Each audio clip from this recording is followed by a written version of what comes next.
Yeah, I think it can record right now. Okay, thanks.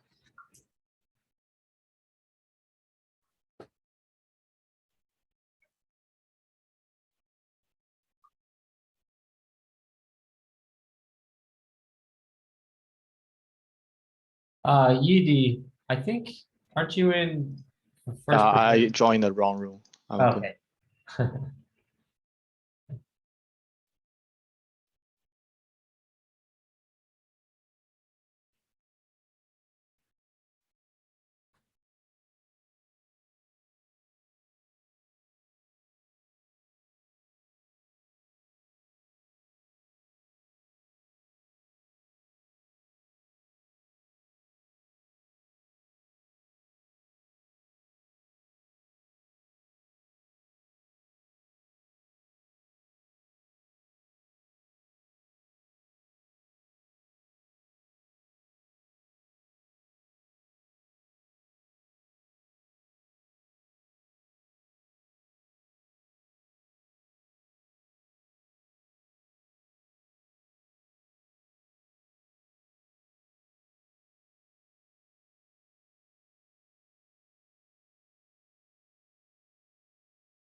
Hello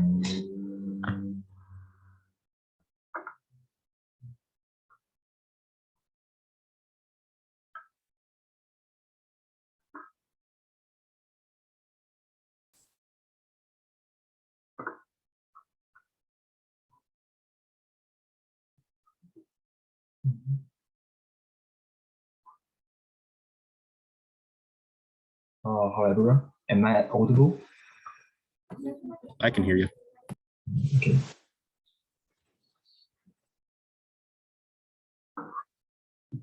Okay, I will start. So, hello everyone. My name is Yan-Shu, and this is my project title, the Reinforced Learning for Continuous Control.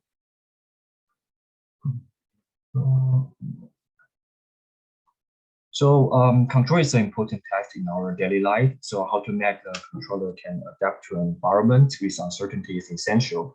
So in reinforced learning, RL, an agent learns in the interactive environment by trial and error, using feedback from its own action and experience.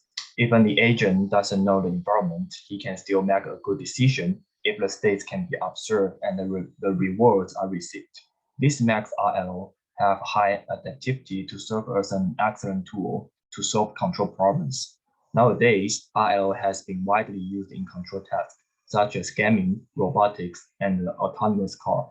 However, because the agent has to be trained by trial and error methods, how to make a balance between exploration and exploitation is always a challenging in applying RL in control. Besides, the stability of RL is also a concern for the control community. So in this final project, I chose an RL method called DDPG. The DDPG combines the advantage of the DQN and the DPG approach. Although the pure DQN approach can be only used in discrete control, it can stabilize the controller. DQN can stably learn value function due to two innovations. First, the network is trained off policy with samples from a replay buffer to minimize correlation between samples. Second, the network is trained with a target queue network to give consistent targets during temporal difference backup. Given the stability from DQN plus the aid of the DPG approach, that's why the DDPG method can do continuous control tasks well. So the DDPG is based on model free and of policy RL techniques. Meanwhile, deep neural network is used for function approximations. As shown in the figure, DDPG consists of two networks. First, the critical network, whose input is action and observation, also known as states. The output is a value of the state action pair, which is QSA. In addition, a neural network is used to approximate the actor network. Actor's input is state value and the output is action value. We use data to parameterize the function approximators, modify for the actor critic, and using soft target updates rather than directly copying the weights. We create a copy of the actor and the critic networks, respectively, to calculate the target values. So for the implementation, first of all, a simulated environment must be established to implement the DDPG algorithm. The environment should be built based on physics or rules. Therefore, we can observe the states of the agents and let the agents do actions to interact with environment. Therefore, OpenAI Gene is used to establish an environment. The RL approach can use the action and the states to build the actor network to maximize the rewards without knowing the models utilized to simulate the environment. A pendulum is used to demonstrate the ability of the DDPG algorithm. In the beginning, the pendulum face is down. There are three state observations, and the actor has one variable to be adjusted so the pendulum can be swung up. So during the training, we have to add noise in action space. So the agent can explore the environment. The extent of exploration is decreased when episode increased to around 100 episodes. In the meanwhile, when extent of exploration reduced, you can find out that the reward values increase with the increasing episode. That is the first prove that the IRO training works.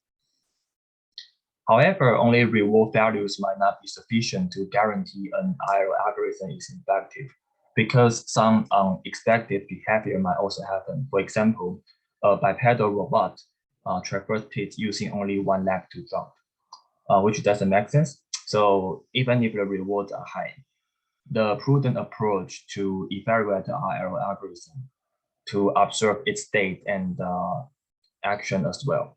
So as you can see, after training, the control move is around 0 and almost stable. That means that we still need slide force to maintain the pendulum in the swing up state. From the state space, the angle and the angular speed is 0, which can prove that the pendulum is in the swing up state.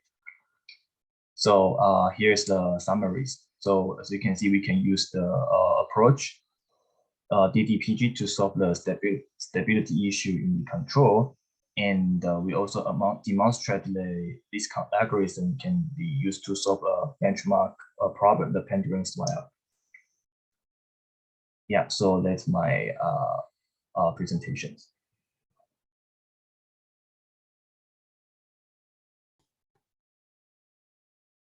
Okay, good presentation, Yan-Shu. So I have some questions for you. And the first one is in the pendulum case. So what is the reward for the system? So for the reward, I use the default reward from the OpenAI Gene. So the reward will based on 3 values. So it based on the angle of the pendulum, the angular speed, which is the d theta dt of the pendulum, and the action, which is the force we apply on the pendulum. So in the default equation, we do the each term we like square it up and sum it up. So we will try to maximize these 3 values as our reward function. Okay. Okay, that's good. So, and the other one is what are your input and output data? So the input data and the output data, it depends on the which network we are looking at. So there are like 2 network in this algorithm. So if we look at the critic network, then the input for this critic network will be state and the action, and the output would be the Q value, which is the reward function. But for the other network, for the actor network, the input would be like a state value and the output would be the action value. Okay. Oh, so because you consider the reward system, so that means you don't need the loss function, because you can use the reward to be your like a function to determine it. Is that right? Actually, I would say the loss function and the reward function, they are like very similar thing, because when we say like maximize the reward, which also mean like the minimize the loss, I think it's just like the slight difference in the definition in your task, because when I think they are basically the same thing, but just I think in the reinforcement learning, people will more prefer to say we maximize the reward. Yeah, but I think they are same thing, so we still need the loss function. Okay. Okay, gotcha. Okay, that's it. My question. Thank you. Okay, thank you.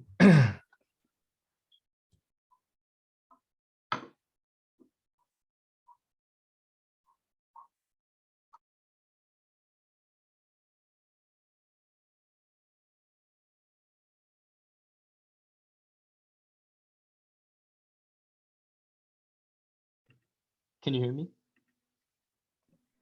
Yeah, I can hear you. Thanks.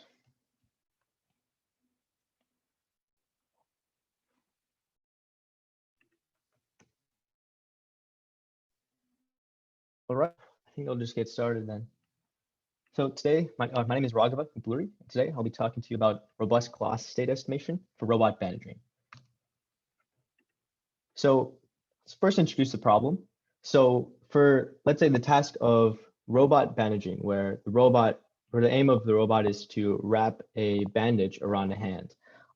This kind of comes down to kind of two different things. One is being able to estimate the state of the cloth during the task, and then being able to learn a policy to essentially take an action on the environment to then complete the task, and while also evaluating how well each action is and improving on to increase the effectiveness of completing the task. So in this effort, we're looking, or in this work, we're just looking at robustly estimating the state of the bandage. And as you can see, it's having the various different textures and infinite degrees of freedom of the cloth makes it very difficult to just use just images or just point clouds. So looking at prior work, so this is work done by Florence et al. 2018, and they were able to show that with a dense object representation that was learned by comparing multiple images and using their depth information, we're able to have a representation that's robust to multi-object scenarios and partial occlusions, and also works with deformable objects, and also doesn't require masking as many point cloud-based approaches have. So in terms of how we are approaching this for bandages, we're essentially looking at the two images of the bandage, and here's a kind of an example of how that looks like. You have the two different images, and we have also the points at each one of those cloth points and of like the bandage, and then we're projecting it into image space, and then comparing the two pixels in image space, and then essentially being able to generate matches and non-matches. So since we have unique points in 3D space and mapped to unique pixels, we can then for each of the matches that correspond to each same point, we want to have those be really close to each other in the descriptor space, and we want all the other points to be as far away as margin M away in descriptor space. So that defines, so this loss function essentially just is going to be able to describe how our descriptor space is going to look like. And in terms of like a model, it's any good object detection model or that works well with images, ResNets is going to work well in this. So as you can see, this is a custom data set that was developed in Mujoko. And here's like an example of that simulated setup. And it was done by dropping the bandage at different points and at different times, and there's a lot of different parameters that were used to generate the variety of data set, also including domain randomization to increase the diversity of the data set. So now this is some of the training curves for the training process. And lastly, here's the network outputs. And this kind of showed that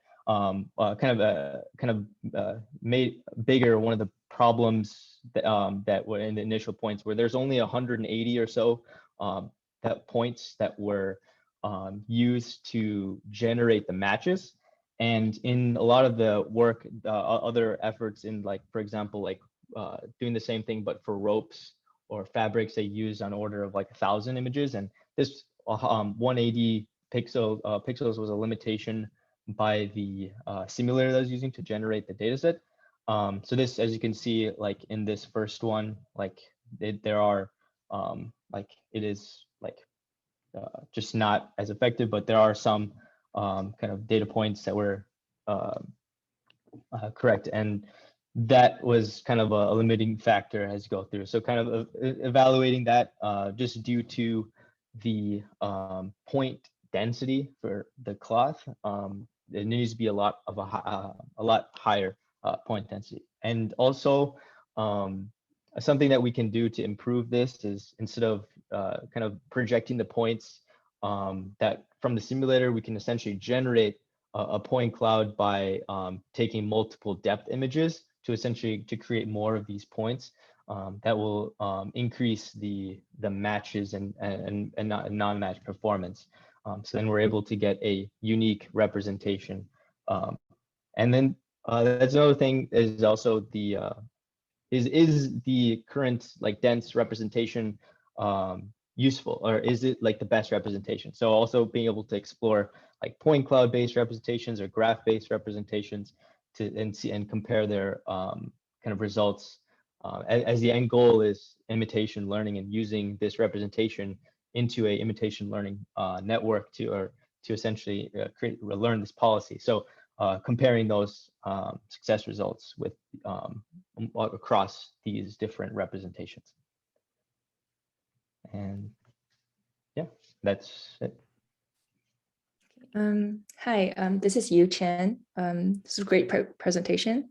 There's a few questions I want to ask. So you mentioned about in the end, the results came out as in the plot's density wasn't quite enough. I looked through your presentation video beforehand. You mentioned that there was like a solution to this, which is called like the TSDF fusion. Can you briefly just explain how it works? Right. Yeah. So that was, I think, what I mentioned before, where essentially if you have a depth, so at every, so essentially what we'd have is we would have like a robot arm and like the object, and we would move the robot arm around the like around the object, and then we're essentially generating at different time steps, different like samples of the, and also at different viewpoints of the cloth, and then essentially what we're able to do is then use fusion SLAM and fusion based techniques to turn that into a kind of a mesh, and that's like a more denser 3D representation. And then we can project all of those points in that mesh into then image space to get the denser representation. Okay, I see. Okay, second question. So how were you able to define the variables that you had in your convolution layers and channel?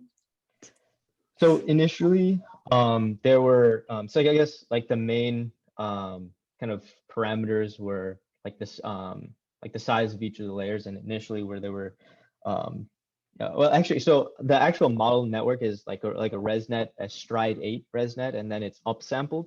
So like the Stride 8 is just like that has worked in the paper that I was like in the dense object nets paper. So I was kind of just using their parameters and then just fine tuning like learning rate, and that was mainly it. Like the model, there wasn't really much. There is more also the data set that was more important. The data set and the like learning rate and kind of those parameters seem to have made a bigger difference. I think it was also mentioned in the paper. Okay, I think that's it when we're almost out of time. Yeah, it was a really nice presentation. Thank you. Thank you.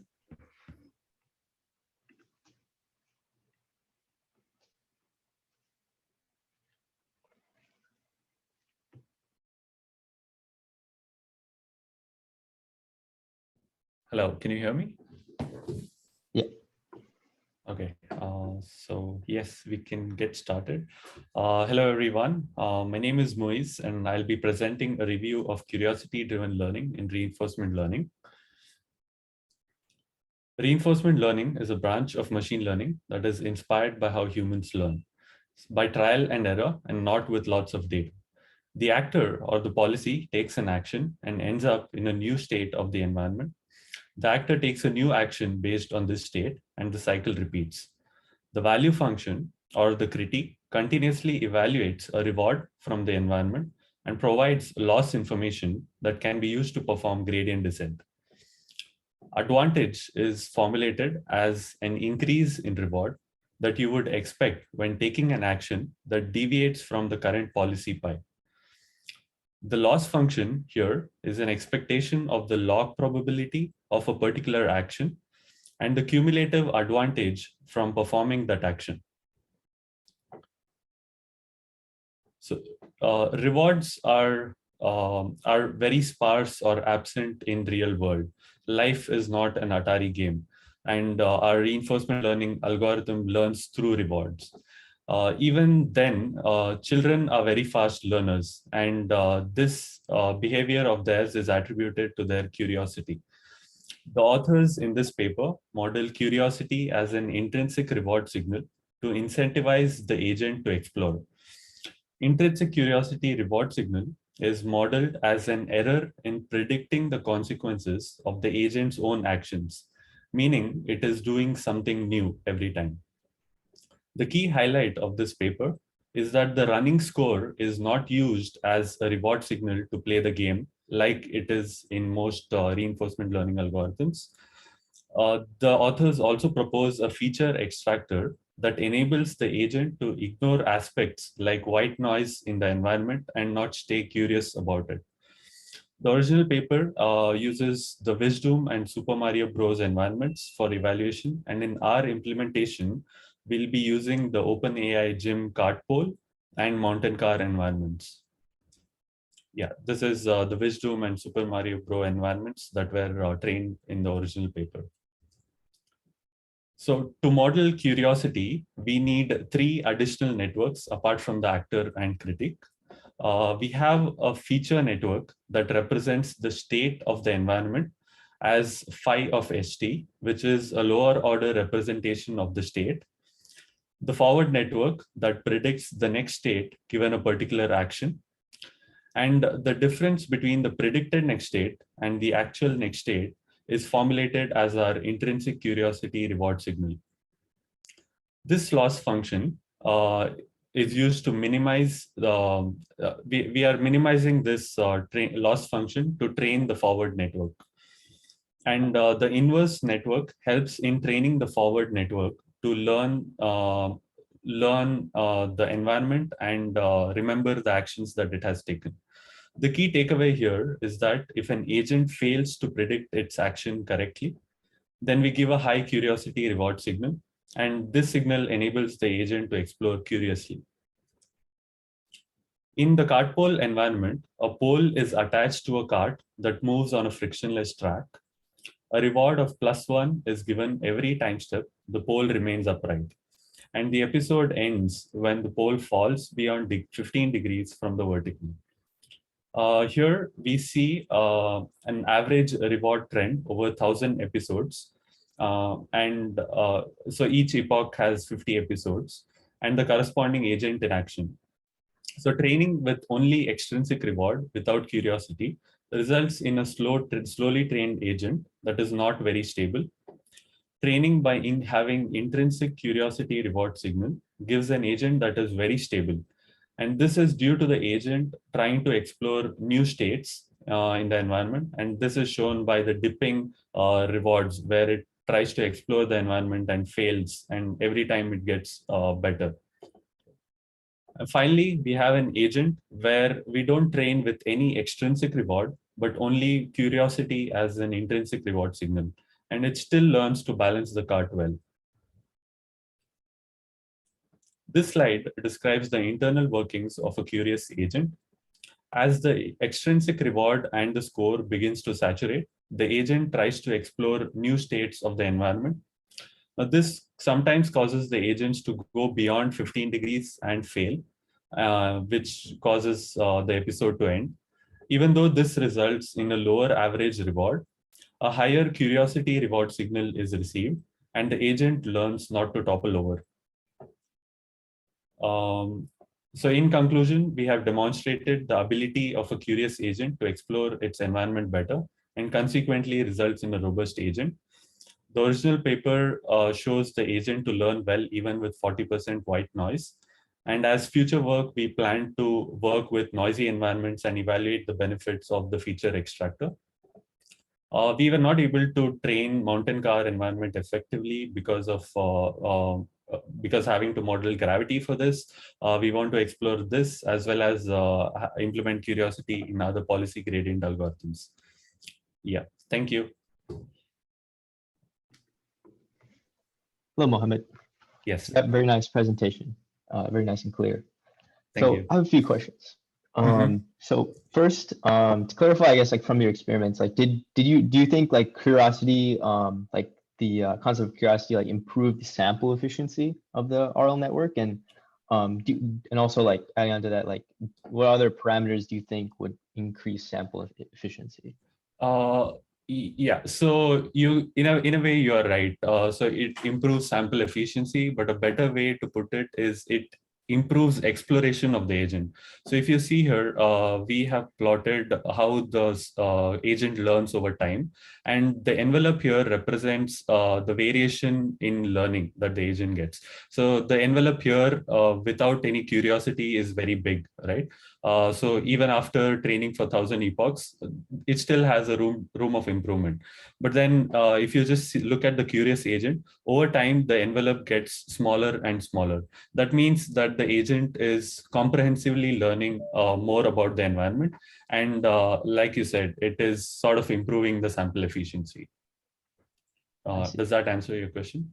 It does. Thank you. Okay.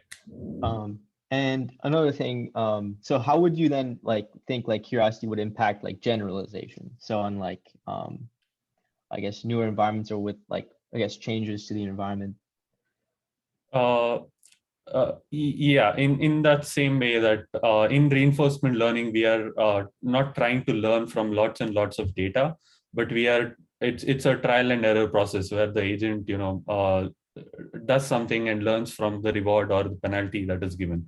So in that way, curiosity enables better exploration and hence generalization of the algorithm, like you say. So with conventional deep learning, there's a lot of parallelism with reinforcement learning. So you can say that curiosity enables better generalization, or in this case, a better exploration. I see. Cool. Thanks. I think that's all the time we have. So thank you. Thank you so much. Welcome.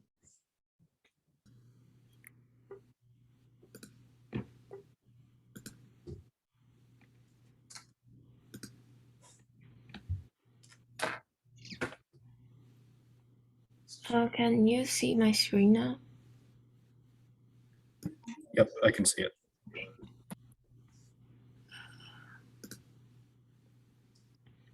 So hi, I'm Ching. Today, my project is image colorization with convolutional neural networks in Keras. So for the motivation and problem definition, colorization is the process of adding colors to grayscale image or monochrome movies, which is the goal of the study. And then we will use convolutional neural networks to finish the colorization process. So many studies have already been done to successfully colorize grayscale photos.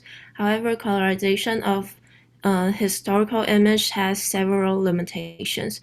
When you take an existing color image, convert it to grayscale, and then repaint it with an AI colorization algorithm, the recolorized image appears dull in comparison. So colorization is hard for computers because there are multiple color images which are equally correct given a grayscale root version. And furthermore, while previous studies have mainly used the Scilab color space to separate the color, this study will use the YUV color space to determine if the result will differ. So the original paper used the Scilab color space to separate the color, and Scilab color space express color as three values: L for perceptual lightness, and A and B for the four unique colors of human vision: red, green, blue, and yellow here.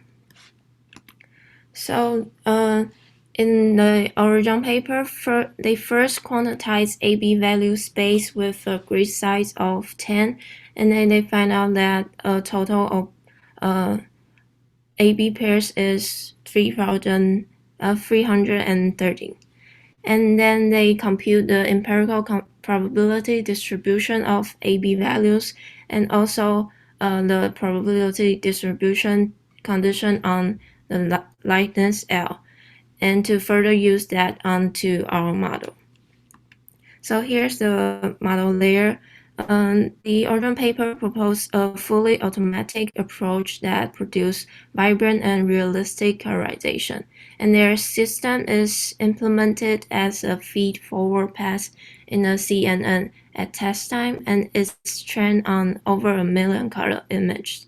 So given the lightness channel L, the model predicts the corresponding A and B color channel of the image in the Scilab color space. So each convolution layer refers to a block of two or three repeated convolution and ReLU layers, and followed by a batch norm layer. And the net has no pooling layers. So from the graph on the last layer here, they process the output of the model with the probability distribution, as I mentioned on the AB color channel, and then add the lightness back here to complete the final colorization. So for my implementation, we first rerun the given code from the original paper and test the pre-trained model. And in order to improve the colorization on historical image, we mimic the texture of historical image by adding salt and paper noise to the training image.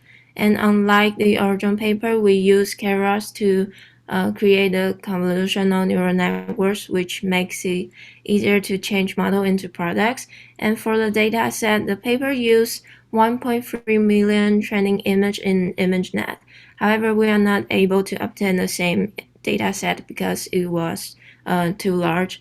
And we ended up using a small data set, ECE570, which has 400 files for train and 100 files for validation. And last, we separate the color with YUV color space, as I mentioned. So after downloaded the dataset, we process the input data by extracting the Luma component from YUV color space of the original image, and then match the grayscale input with its colorful target output.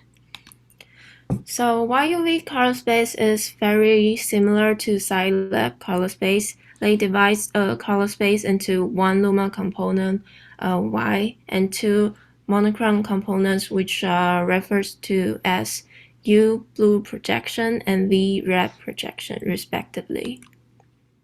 So from the original pre-trained model, we can successfully create the colorful image by using grayscale image as input, and we are also able to produce the salt and paper noise on the image. So in this implementation, we train the model with 100 epoch and use one test image to monitor the training process. However, the result of this implementation cannot successfully repaint the image, and the trained model can only produce one color. But looking into some of the prediction from test image, the model seems can capture some of the. Sorry, you should stop. Okay. Yeah, sorry about that. Yeah.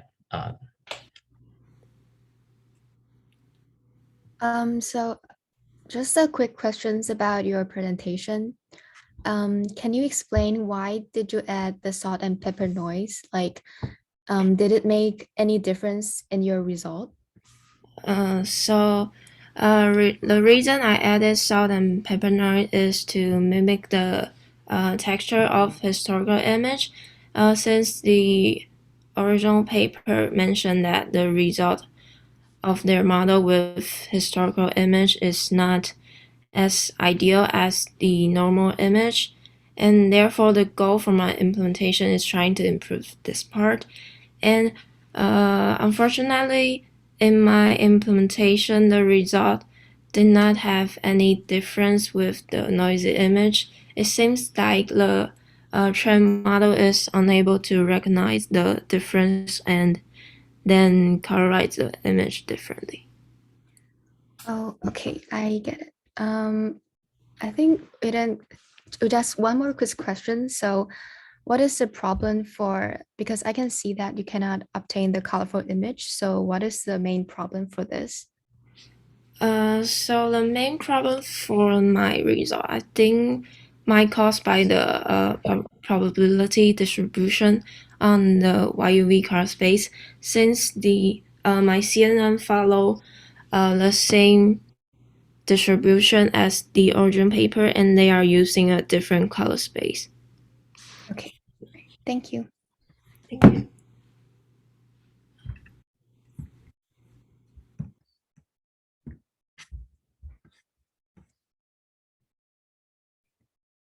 Can everyone see my screen?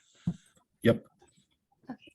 So hi, my name is Lola, and this is my final presentation implementing image and video super resolution using ESPCN. So super resolution is recovering a high resolution image from a low resolution image. So in ESPCN model, instead of using the convolutional layer to upscale the low resolution image, we come up with other way to upsample the layer. So we add a new layer, the subpixel convolutional layer, which the low resolution image is only upscaled at the very last stage as the high resolution image. So talking about the motivation, in order to solve the CNN approach that applies the convolution neural network directly to the upsampled low resolution image, which will increase the computational costs and the memory costs. So in my implementation, we add the subpixel resolution and perform the pixel shuffle, which will rearrange the element of a tensor of shape so that smaller size low resolution image will be fed to the network. And by doing this, the network will be more capable to learn a better low resolution to high resolution mapping compared to an interpolation filter upscaling before feeding into the network. And moreover, exploring the model bias toward the downsampling method to see if the model performed better on some image set than others and the influence of the activation function. So before implementing ESPCN, I had compared between different models such as biqubit ESPCN and EDSR. So the figure on the left is the original image, and the red box indicate the part that I want to zoom in to test for a different model. So from the form below, we can see that EDSR is having the highest performance with the highest value for PSNR. But the wait time is the highest at the same time, which means that it is having a high computational cost. So I compared the PSNR and the wait time for EDSR and PSNR. It shows that as the PSNR performance showing a slightly better performance for EDSR. For the figure on the right, we can see the wait time for ESPCN had the shorter wait time, which we can observe the difference significantly.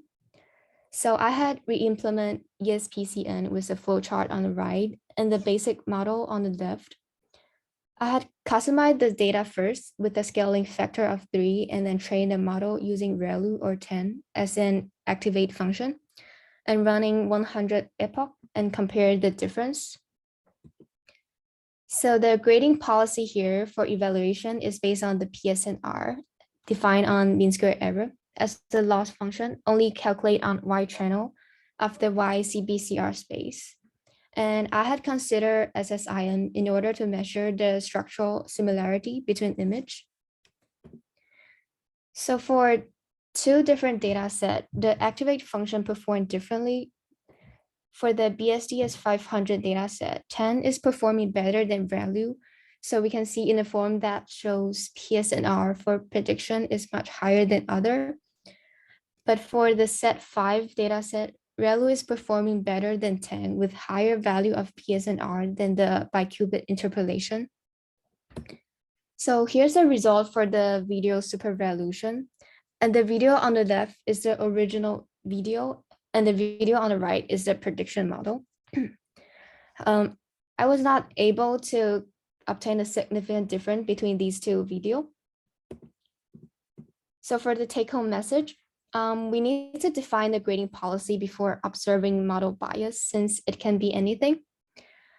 And by looking through the result, we can see ESPCN are more likely to perform better on edges and is bad on area that lack of variation. And different data set will perform differently on different activate function. So ESPCN can be seen as an upgrade version of the convolutional neural network super resolution model, which is a more efficient way among other model. So for the future work, I will be exploring more about model bias using two downsampling method. And one will be the Gaussian blur along with the dark downsampling. And the other method will be the biqubit interpolation. And coming up with two different model and result using cross-validation to check each model's performance. And thank you. So any questions? Yeah, and thanks for your presentation. And I saw you mostly use PSNR and SSIM to evaluate your model. And I was wondering what is PSNR and SSIM, and what is the difference between those two, and what is the value important to evaluate the super resolution model? Okay. So PSNR is like to measure the reconstruction quality of a lossy function, of a lossy transformation. So it is like a metric to evaluate between the ground truth image and the generate image. And the SSIM is for measuring the structural similarity between image. So it is compared between the luminous and the structure. So SSIM is more likely to evaluate the reconstruction quality more from the perspective of the human visual. So for the value for PSNR, the higher the PSNR, the better the quality of the reconstruct image. So the higher the better. And for SSIM, a value of 1 means that they are very similar, and a value of -1 means that they are very different. So we can compare the value to observe if the image is more similar to the ground truth or not. Yeah. Okay, that's good. And for my second question, and I saw there's one slide, and you're doing a comparison between the EDSR and ESPCN, and you do a scatter plot, but there's a value for y-axis. It's called delta PCN, delta PSNR value. I'm not sure what's the delta PSNR value.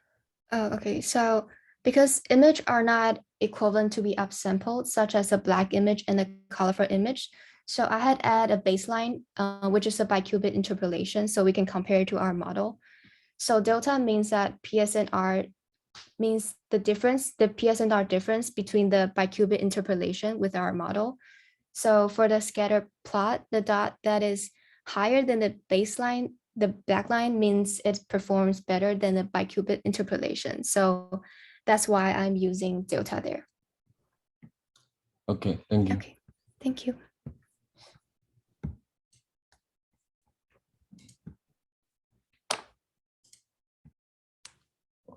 Okay, can everyone see my screen well? Yeah. Okay, hi, this is Scott, and I will introduce the YOLO V1 and YOLO V2 and do the comparison between these two models in this presentation. So first, what is YOLO? And they use a single convolutional network to predict multiple bounding boxes and class probabilities for those boxes at the same time. And YOLO first take in the input image and divide it into S by S grid cells. And for each grid cell, it has to predict a certain number of boundary boxes, and each box will have one box confidence score. And each grid cell has to predict certain conditional class probabilities. And in the particle VOC dataset, which they use in original paper, contain 20 classes. Therefore, YOLO use 7 by 7 grids and 2 boxes and 20 class probabilities. And every boundary boxes have 5 elements: X, Y, width, height, and confidence score. So the main concept for YOLO model is to predict a S by S by B times 5 plus C tensor. So what's the main difference between YOLO V1 and YOLO V2? And they have created some new features to make YOLO detect the object more accurate and faster. So the first thing they add is the batch normalization. And they add the batch normalization into each convolutional layers. And secondly, they replace the last convolutional layers in YOLO V1 with 3 layers, which are 3 by 3 kernel size and 1024 output channels. And the most important part is that they add the anchor boxes. In the original YOLO V1, YOLO makes random guesses on boundary boxes. However, in real life objects, the boundary boxes are not arbitrary. So what is anchor boxes? No matter which types of cars, they all have very similar shape. And we can see the picture below. All the boxes for detecting the car have very similar shape. Therefore, instead of predicting arbitrary boundary boxes, we can predict certain shape of anchor boxes like the image below. Those are some common shapes of boundary boxes. And for my implementation, below are some important parts to implement the YOLO model. I use the architecture in the original YOLO paper, and the main concept of YOLO is to build a CNN network to predict a 7x7x30 tensor. So it takes in the input image, and then after the architecture network, it has to generate a 7x7x30 tensor. So for the loss function for YOLO model is combined by 3 separate parts: classification loss, localization loss, and confidence loss.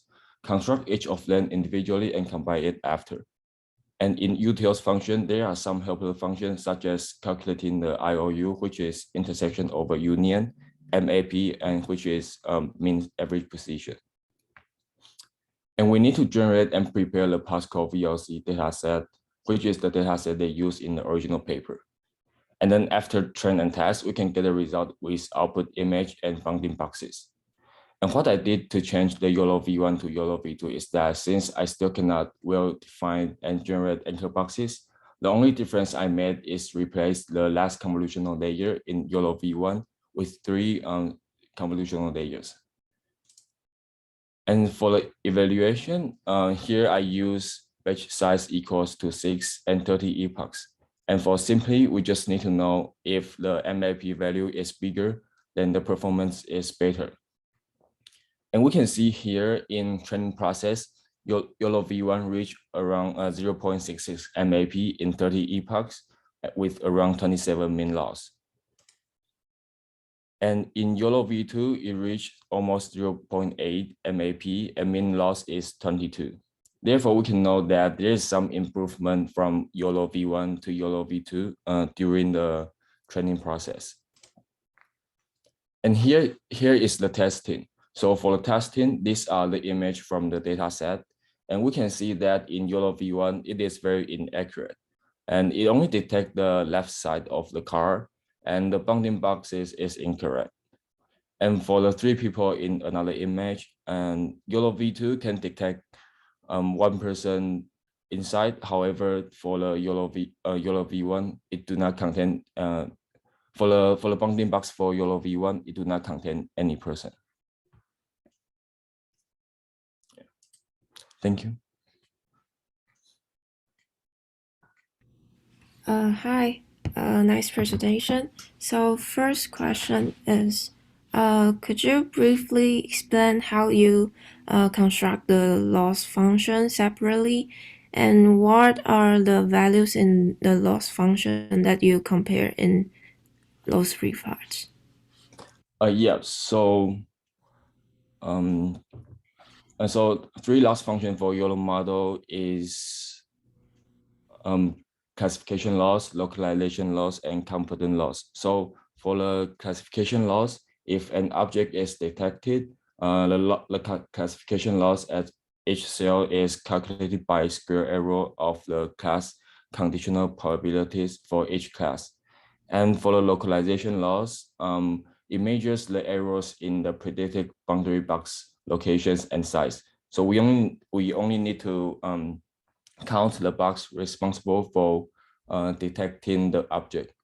And for the confidence loss, it depends on if an object is detected in the box or not. If it detects the object, it calculates the square error of the confidence score. So we can construct these 3 loss function as 3 different equations. And for final loss function, we just need to write down the new loss function and add these 3 together.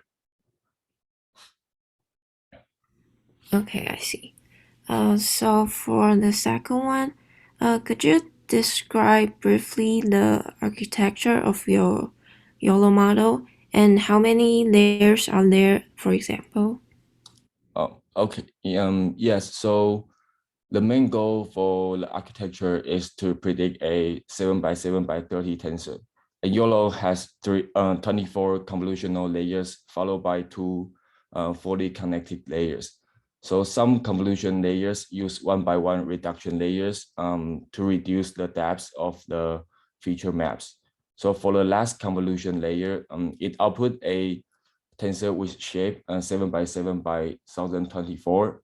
And the tensor is then flattened using two fully connected layers as a form of linear regression. And it outputs the 7x7 by 30 parameters and then reshapes to 7x7 by 30. Okay, Okay, thank you. Thank you.